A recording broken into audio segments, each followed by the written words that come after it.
Harry is no longer in this country, which is sad not only for them but for our readers who love this man. I mean, he was the most popular member of the royal family. He was so exciting to work with him, and I can't tell you, you'd go on tour with him, and every day there would be great pictures, and he would really go out of his way to help you and chat to you. One day he made me a cup of tea. Another day he came and had a drink with us all down on the beach. I mean, he was just an exciting young man, and to support his brother, we thought he would be doing it for the rest of his life. I can't believe this has happened.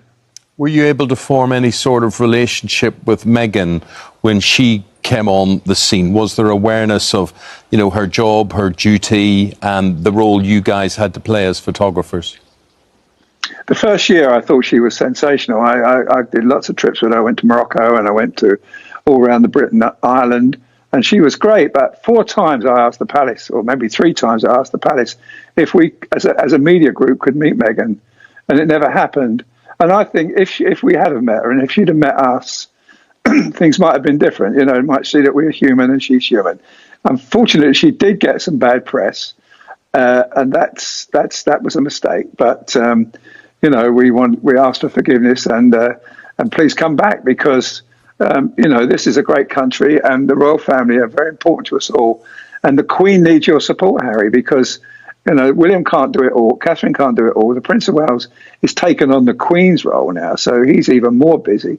So, Harry's badly needed here. And I hope in March, which he's got till March to rethink it, he comes back. So now they're begging on television, publicly, for the same 2 people they spent years dragging like a clearance rack item that somehow kept flying off the shelves anyway? Incredible. The character development here is something. Not the satisfying kind, not the earned, believable, this person genuinely grew redemption arc that makes you feel something warm when you watch it. More like the kind of character development that happens when someone realizes mid-scene that the role they've been playing has stopped working and they need to pivot immediately before the audience notices. Except the audience noticed. The audience always notices. Let's talk about Arthur Edwards, because this man sat down for a Good Morning Britain interview and delivered the specific energy of someone who has just looked around at the consequences of their choices and is now experiencing feelings about those consequences, feelings that are being expressed publicly, emotionally, on camera, with the slightly bewildered tone of someone who genuinely seems surprised that actions produced outcomes. He made me tea. Sir, he made you tea.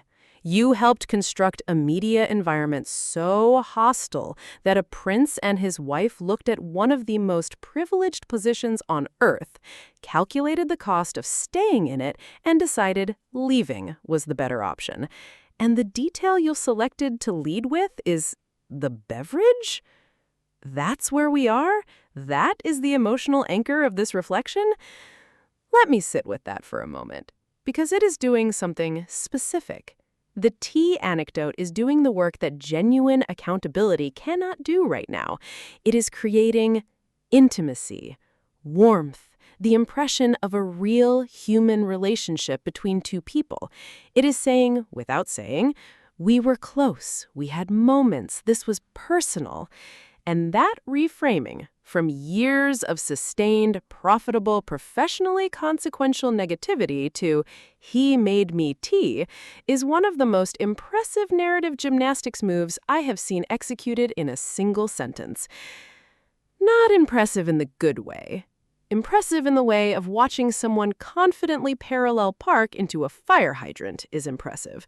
The commitment to the bit, even as everything collapses around it. Let's establish the actual timeline here, because timelines are inconvenient things that have a habit of making narratives that sound reasonable in isolation look considerably less reasonable when placed in sequence.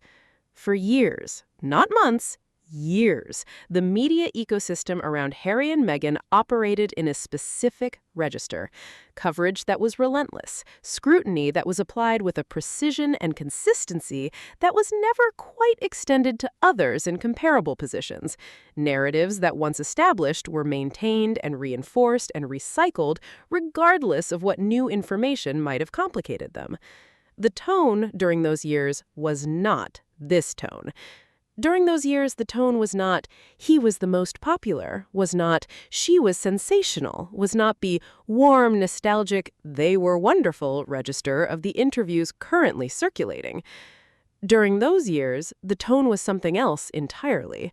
It was criticism wrapped in the language of concern. We're just worried about the institution. Speculation dressed in the clothes of journalism.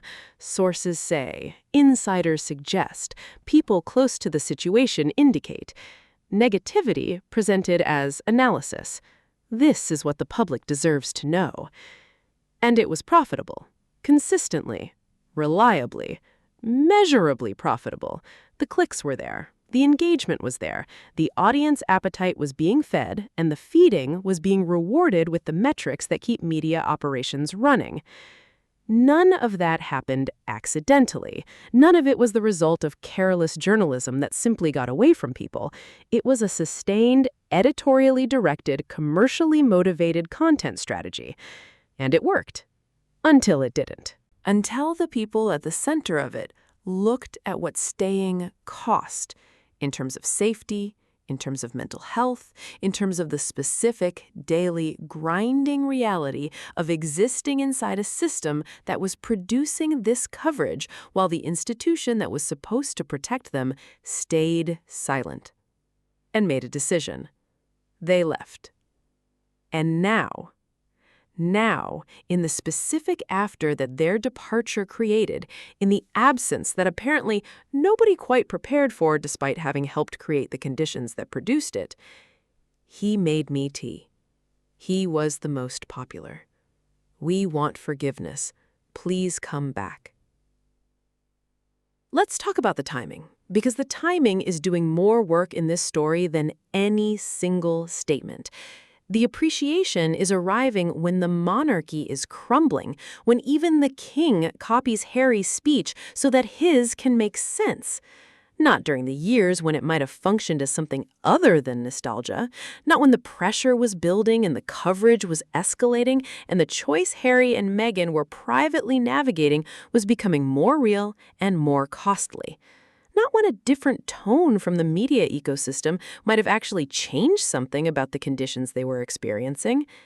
After, when the door is firmly, unambiguously, legally, and physically closed, when the distance is established, when the relationship between Harry and Meghan and the institution and the media circus around it has been restructured in ways that are not temporary adjustments, but permanent reconfigurations. That's when the warm words arrive. And this is not coincidence. It is not even entirely cynical. There may be genuine feeling in some of it, genuine reflection, genuine moments of looking back and thinking, we could have been different. Human beings are complicated, and the emotions on display are probably not entirely manufactured. But genuine feeling arriving at a time when it serves a purpose is still arriving at a time when it serves a purpose. And the purpose it serves right now is managing a narrative that has shifted in ways that are uncomfortable for the people who benefited most from the previous version.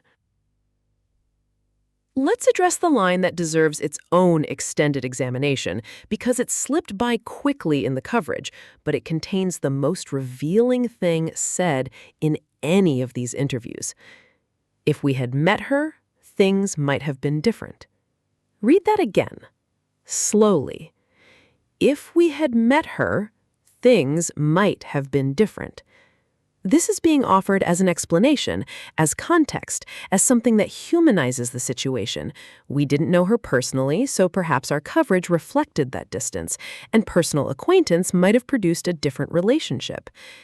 And there is a kernel of something almost reasonable in that framing, which is exactly what makes it so dangerous as an argument. Because the implication is that fairness is contingent on access, that basic human decency and coverage requires a prior personal relationship, that the decision not to amplify negativity, not to participate in a sustained campaign of hostile framing, not to contribute to an environment that was documentably harmful, that decision required a cup of tea and a handshake to become available. That is not how ethical decision-making works. You do not need to personally know someone to decide not to participate in their public destruction. You do not need access to choose not to amplify speculation about a person's character based on anonymous sources. You do not need a scheduled introduction to apply the same standards of fairness to a public figure that you would apply to anyone else in a comparable position. The absence of personal access was not the obstacle to fair coverage. The presence of profitable hostile framing was the obstacle to fair coverage. Those are different things.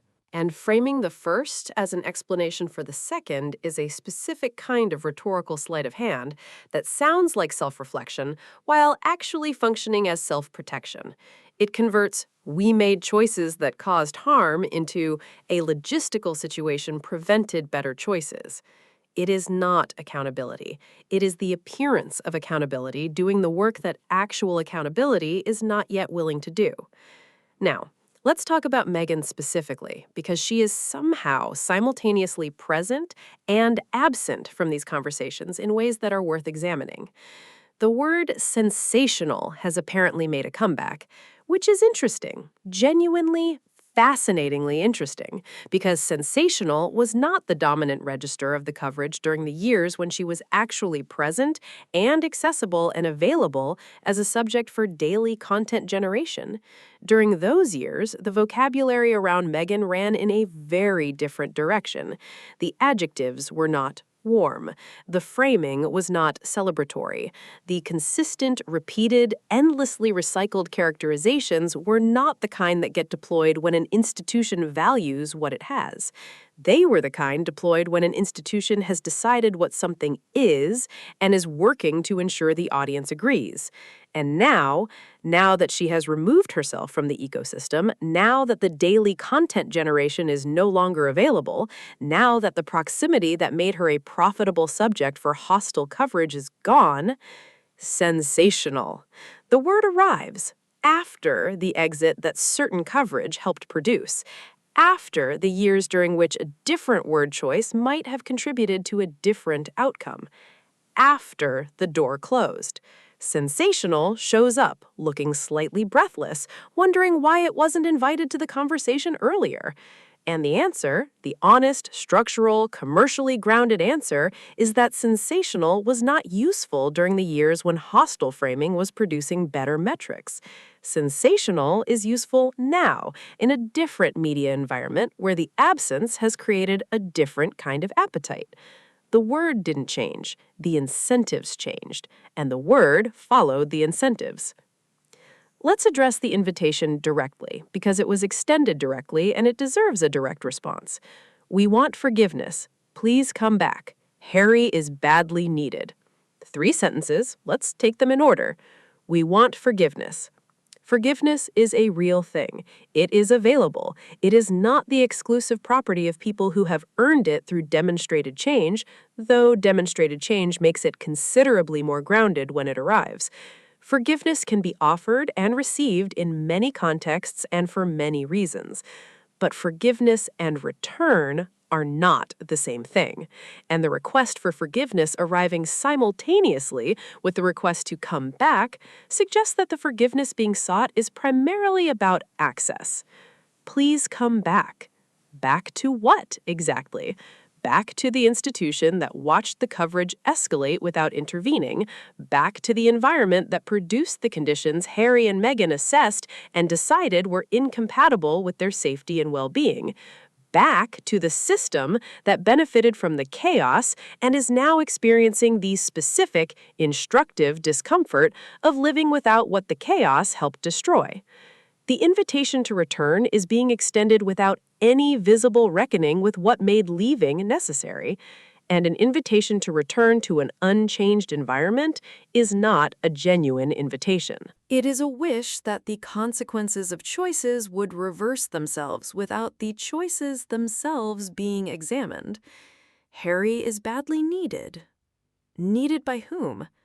Needed by the institution that has other members, other representatives, other people who could theoretically be doing the work of public engagement? Or needed by a media ecosystem that built a significant portion of its content strategy around his presence and is now experiencing the gap that his absence has created? Because those are different kinds of need. One might carry genuine weight as a reason to reconsider. The other is a logistics problem dressed up as an emotional appeal. Then comes the emotional nudge, slipped in with the care of someone who knows they're reaching but is reaching anyway. The Queen needs support. William is busy. Catherine is occupied. Everyone is stretched. Translation, stripped of the emotional wrapping, the bench is thin, the workload is distributed across fewer people than we'd like, and the person we contributed to pushing out is looking, in retrospect, like a resource we should not have been so casual about losing. This is not care for Harry. This is workforce planning. And presenting it as care, framing institutional logistics as personal concern, is the same move that characterized so much of the previous coverage, the move that takes something motivated by interest and presents it as something motivated by feeling. It worked for a long time because the audience didn't have a clear view of both things simultaneously. The audience has a clearer view now. Here is the structural truth underneath all of this, the thing that all of the warm words and tea anecdotes and sensational comeback tours are circling without landing on. The narrative around Harry and Meghan was not a force of nature, was not something that emerged organically from neutral journalism faithfully following the facts wherever they led, was not the unavoidable consequence of public figures doing public things in public. It was produced by people making choices that were rewarded with metrics and money and the specific professional validation that comes from running a successful content operation. And now those same people, some of them, are on television experiencing feelings about the outcomes of those choices. Not accountability. Feelings. Feelings are real. Feelings matter. Feelings are the beginning of something, potentially, if they lead somewhere rather than simply being expressed and then set aside. But feelings expressed on television, in the same media ecosystem that produced the problem, without any structural examination of how the problem was produced and what would need to change for it not to be reproduced, those feelings are not the beginning of change. They are the most comfortable available substitute for it. And throughout all of this, the tea reminiscences, the sensational comeback tours, the please come back appeals, the you are badly needed declarations, Harry and Meghan are somewhere in California, living their lives, raising their children, doing their work, not sitting by the phone, not recalibrating their sense of self-worth based on whether the ecosystem that helped push them out has had a change of heart, not available for the reunion narrative that would, it must be said, be extremely profitable for the same platforms currently generating the please come back content. The story being told about them has shifted, but the people telling the story do not control the story anymore. And that, more than any specific word or any specific interview or any specific tea anecdote, is the thing that has actually changed. The narrative used to shape the reality. Now, the reality shapes the narrative. And the reality is, they left. They built something. They are not waiting. And all the please come backs in the world cannot renegotiate a decision that was made because the cost of staying was higher than the cost of leaving. The begging is real. The gap it's trying to bridge is real. But the bridge requires more than words. It requires the one thing that so far has been notably, consistently, conveniently absent from every warm interview and nostalgic anecdote: honest reckoning with why the bridge needed building in the first place. And until that arrives, the door stays where it is, firmly, quietly, closed. Thank you for watching, and I will see you in the next video. Have a lovely day, family.